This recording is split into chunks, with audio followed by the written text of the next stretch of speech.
যদি হাসিনা সরকার আর কিছুদিন ক্ষমতায় থাকতো তাহলে কি ঘটতো জানেন? তাহলে হয়তো আজ ইতিহাসে লেখা হতো এক রক্তাক্ত নতুন অধ্যায়, যেখানে ডক্টর জোবাইদা রহমান হতেন বিধবা, জাইমা রহমান হতেন চিরতরে বাবাহারা, আর বেগম খালেদা জিয়া বারবার সন্তানের মৃত্যুতে ভেঙে পড়া সেই মায়ের মতো আরেকবার বুক চিরে কাঁদ।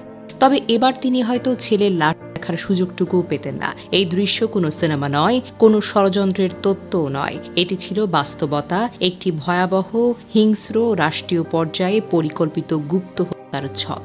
সাংবাদিক জুলকার নাইন শায়ের সম্প্রতি ফাঁস করেছেন কিছু গোপন দলিল ভিত্তিক তথ্য, যা শুনলে শিউরে উঠতে হয় সবাইকে। তথ্য অনুযায়ী সাবেক প্রধানমন্ত্রী শেখ হাসিনার কার্যালয়ের একাধিক উচ্চ পর্যায়ের ব্যক্তি সরাসরি নির্দেশনা দিয়েছিলেন সুব্রত বাইনকে টার্গেট তারেক রহমান। জি, ভুল শুনেননি, বাংলাদেশের একজন শীর্ষ রাজনৈতিক নেতাকে খুন করার পরিকল্পনা করা হয়েছিল রাষ্ট্রীয় ছত্রছায়ায়। টার্গেট পরিকল্পনার সময় ও স্থান নির্ধারিত ছিল একেবারে নিখুঁতভাবে। লন্ডনের এক মসজিদ, জুমার নামাজের সময়, যখন ভিড় বেশি, নিরাপত্তা কম, আর তারেক রহমানের শরীরে কোনো প্রোটেক্টিভ গিয়ার থাকতো না। সুব্রত বাইন স্নাইপার রাইফেল দিয়ে দূর থেকে গুলি করবে, একটি গুলি হেডশট, আর হত্যার দায় চাপিয়ে দেওয়া হবে উগ্র জঙ্গি হামলার নামে। গোটা দুনিয়া জানবে বিএনপির নেতা তারেক রহমান হয়েছেন এক ধর্মান্ধের গুলিতে, আর পেছনের মুখগুলো ঢেকে যাবে ধুলোয় ঢাকা, অন্ধকারে লুকোনো। তারা চেয়েছিল এক ঢিলে তিন শিকার: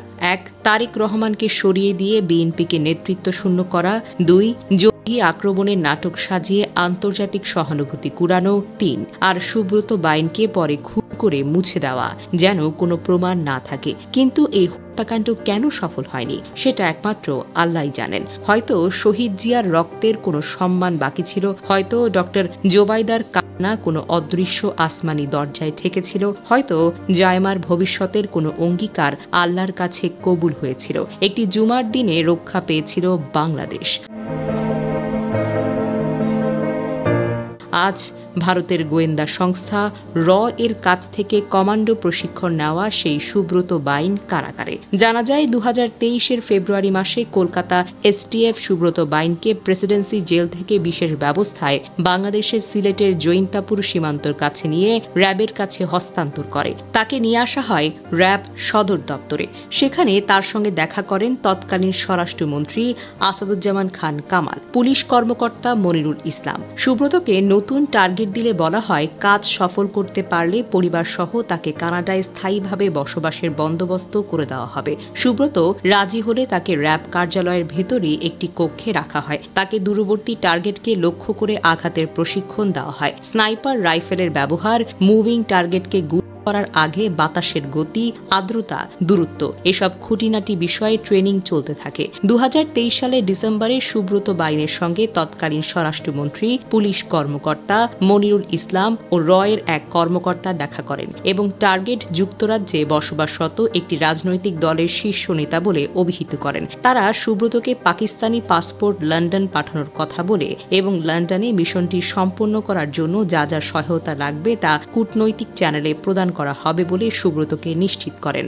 কাজ হবার পর সুব্রত ও তার পরিবারকে ভারতীয় পাসপোর্টে কানাডায় পাঠানোর ব্যবস্থা করা হবে, এই বিষয়টি পূর্ণ ব্যক্ত করা হয়। তারা আরও জানায়, এই কাজের ব্যাপারে সরকারের সর্বোচ্চ পর্যায়ের আগ্রহ আছে এবং সর্বোচ্চ মহলের গ্রিন সিগন্যাল পেলেই পাঠানো হবে। তার বেশভূষায় যেন পাকিস্তানি বলে মনে হয়, এ ব্যাপারেও গুরুত্ব দেওয়া হয়। কিন্তু 2024-এর 5ই আগস্ট ছাত্র জনতার বিপ্লবে হাসিনা সরকারের পতন ও হাসিনা পালানোর পর সুব্রত বাইনকে ছেড়ে দেওয়া হয়। এরপর থেকেই সুব্রত বাইন প্রকাশ্যে আসা শুরু করে, পুনরায় যোগাযোগ স্থাপন করে র এর সঙ্গে। সুব্রতকে সহায়তা করতে বাংলাদেশ স্যাটেলাইট ফোন সহ পাঠানো হয় মোল্লা মাসুদকে। আর এই দুই শীর্ষ সন্ত্রাসীর সঙ্গে পলাতক আওয়ামী শীর্ষ নেতাদের যোগাযোগের মাধ্যম হয় নেপালে পলাতক আরেক সন্ত্রাসী লেদার লিটনের।